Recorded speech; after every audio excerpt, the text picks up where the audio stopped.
2 এবং 3 আসনের সীমানা নির্ধারণ নিয়ে একটা গণশুনানি ছিল।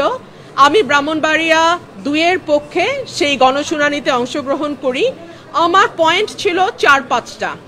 এক হচ্ছে স্বাধীনতার 53 বছরে এই যে 3টা ইউনিয়ন চান্দুরা, ভুদন্তি, হরসপুর এরা ছিল সরাইলের সঙ্গে।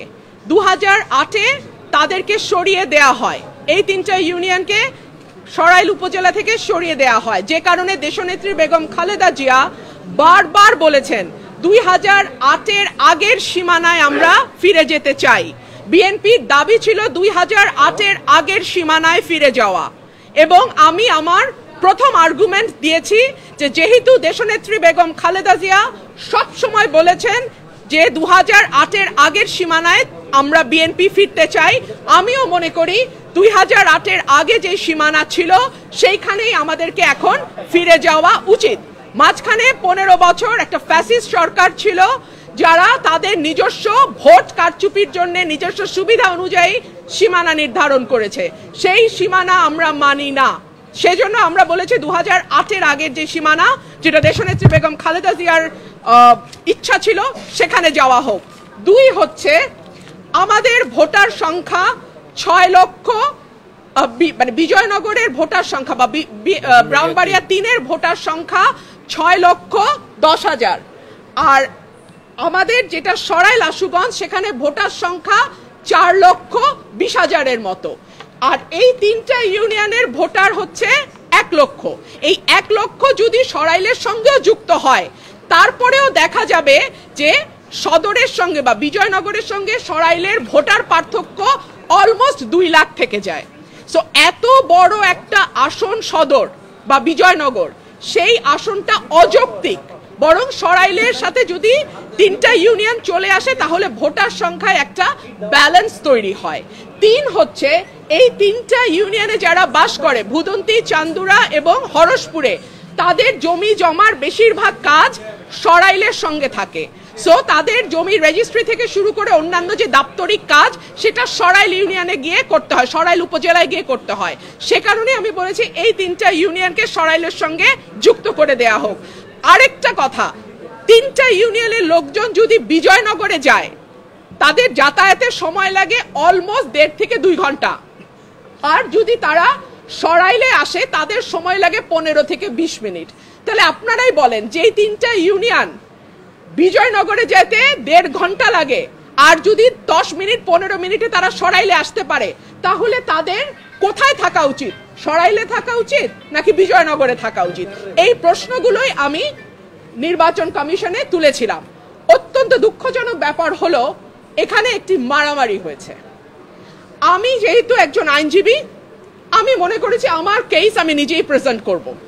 সো আমার কেস আমি প্রেজেন্ট করেছি। আমি আশা করেছিলাম নির্বাচন কমিশনের সম্মানের দিকে তাকিয়ে ব্রাহ্মণবাড়িয়া 3-এ যারা আছে তারা গুন্ডা পান্ডা নিয়ে ঢুকবে না নির্বাচন কমিশনে। বাট আনফর্চুনেটলি আমি দেখলাম ব্রাহ্মণবাড়িয়া 3-এ যিনি প্রার্থী, তিনি তার সদল বলে 20-25 জন মিলে গুন্ডা পান্ডার মতন তারা সেখানে আচার আচরণ করলেন। অত্যন্ত দুঃখজনক, অত্যন্ত লজ্জাজনক, এবং আমি মনে করি এটা কমিশনের যে ভাবমূর্তি, যে গাম্ভীর্য এবং যে সম্মান, সেইটার সঙ্গে এটা যায় না। আমি আপনাদেরকে কিছু ছবি দেখাচ্ছি, তারা এলাকায় বিভিন্ন মানুষকে কিভাবে পিটিয়ে পিটিয়ে তারা স্বীকারোক্তি আদায় করেছে।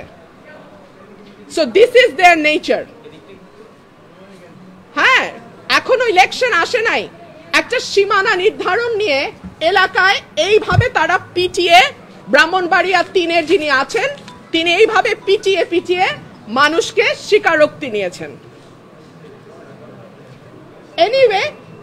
এনিওয়ে নির্বাচন কমিশনে আমরা প্রেজেন্ট করেছি, ভৌগোলিক দিক বিবেচনায়, জনসংখ্যা বিবেচনায় এবং সকল কিছুর বিবেচনায় আমি আশা করব নির্বাচন কমিশন যে সিদ্ধান্ত নিয়েছে সেটি সঠিক সিদ্ধান্ত, এবং সেই সিদ্ধান্তই নির্বাচন কমিশন বহাল রাখবে। যেহেতু ওদের 10 জন 12 জন মিলে কথা বলছে, সো আমি একজন কথা বলেছি, আর আমার পক্ষে একজন ডাক্তার উনি কথা বলেছেন। আমি কোনো গুন্ডা বদমাশের মেলা করি নাই, করতে চাইলে করতে পারতাম, গুন্ডা আনতে চাইলে গুন্ডা আনা যায়, অসুবিধা হয় না।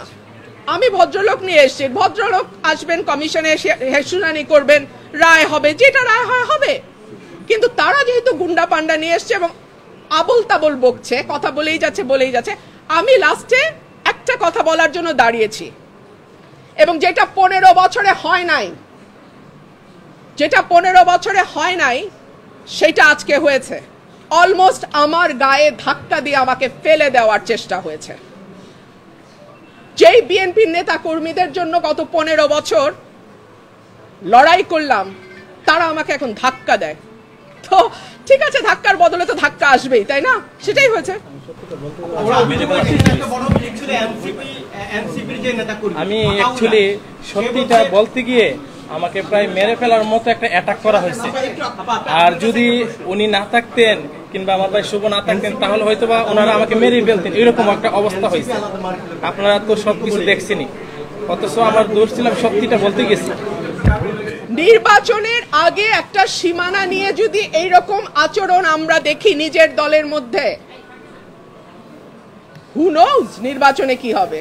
মুশকিল হচ্ছে উনি যেহেতু খুব পরিচিত কোনো মুখ নন, উনি এনসিপি থেকে এসেছেন না জামাত থেকে এসেছেন আমি জানি না, তবে উনি প্রথম, আমি জানি না যার কথা আপনি বলছেন, একজন আমাকে ধাক্কা দিয়েছেন, পাঞ্জাবি পরে, হ্যাঁ একজন ধাক্কা দিয়েছেন। তারপরে আমার লোক তো বসে থাকবেন, আমি তো একজন মহিলা, এবং পরে যখন আমার লোকজনকে মারধর করেছে, আমার লোকজন জবাব দিয়েছে। সিম্পল। Thank you.